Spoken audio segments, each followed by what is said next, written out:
கர்த்தருக்குள் பிரியமானவர்களே, செப்டம்பர் 2 இன்றைய பனித்துளிகளின் தலைப்பானது நீங்கள் பயப்படுவதில்லை. வசனம் ரோமர் 7வது அதிகாரம் 24வது வசனம். நிர்பந்தமான மனுஷன் நான், இந்த மரண சரீரத்தினின்று யார் என்னை விடுதலையாக்குவார்?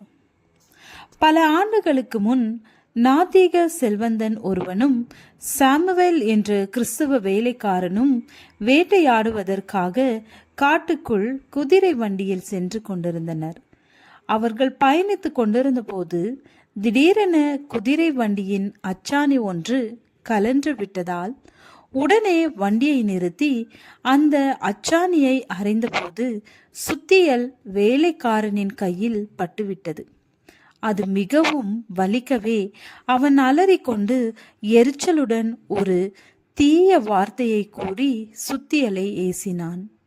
மறுகணம் அவன் செய்த தவறை உணர்ந்து அந்த இடத்திலேயே முழங்காலிட்டு தேவனை நோக்கி, ஆண்டவரே, நான் பேசின தீய வார்த்தைக்காகவும் என்னுடைய எரிச்சலான குணத்திற்காகவும் என்னை மன்னியும் என்று ஜெபித்தான்.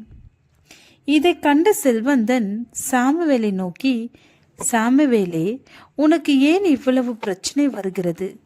நான் கடவுள் நம்பிக்கை இல்லாதவன், ஆனால் எனக்கு இப்படியெல்லாம் நடப்பதில்லை. மேலும் நான் தீய வார்த்தை பேசினாலும் யாரிடத்திலும் மன்னிப்பு கேட்க வேண்டும் என்ற நிர்பந்தமும் இல்லை. கிறிஸ்தவனாக இருப்பதால் எவ்வளவு சங்கடம் பார்த்தாயா என்று கூறினான் சாமுவேல். பதில் ஏதும் பேசாமல் வண்டியை ஓட்டி செல்ல ஆரம்பித்தான். சிறிது நேரம் சென்ற பின்பு 2 வாத்துக்கள் பறந்து போகிறதை கண்ட செல்வந்தன் தன் துப்பாக்கியால் 2 வாத்துக்களையும் சுட்டான். அதில் ஒன்று செத்து விழுந்தது, மற்றொன்று காயப்பட்டு விழுந்து படபடத்து கொண்டு தப்பிக்க முயன்றது. உடனே செல்வந்தன் தன் வேலைக்காரனை பார்த்து, செத்த வாத்தை விட்டுவிட்டு படபடக்கும் வாத்தை முதலில் எடு என்றான். அந்த வாத்துக்களை எடுத்துக்கொண்டே வேலைக்காரன் தன் எஜமானை நோக்கி, உயிருடன் இருக்கும் வாத்து தான் படபடக்கும் செத்த வாத்து படபடக்காது. ஒரு தவறு செய்தால் நான் படபடக்கிறேன். ஆகவே நான் உயிருடன் இருக்கும் வாத்து நீங்கள் தவறு செய்யும் போது நீங்கள் படபடப்பதில்லை. நீங்கள் யார் என்பதை புரிந்து கொள்ளுங்கள் என்று கூறினார். பாவம் செய்யும் போதெல்லாம் அதோடு போராடுகிறவரை நம்பிக்கை இருக்கிறது.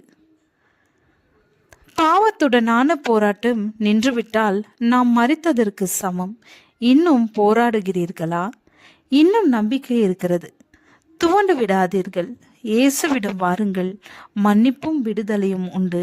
தன் பாவங்களை மறைக்கிறவன் வாழ்வடைய மாட்டான். அவைகளை அறிக்கை செய்து விட்டு விடுகிறவனோ இரக்கம் பெறுவான். ஜெபம். பிதாவே, பாவம் செய்யும் பொழுதெல்லாம் என் மனதில் படபடப்பை தாரும். அப்பொழுதுதான் மன்னிப்பு கோரி உம்மிடம் வர முடியும். ஆமென்.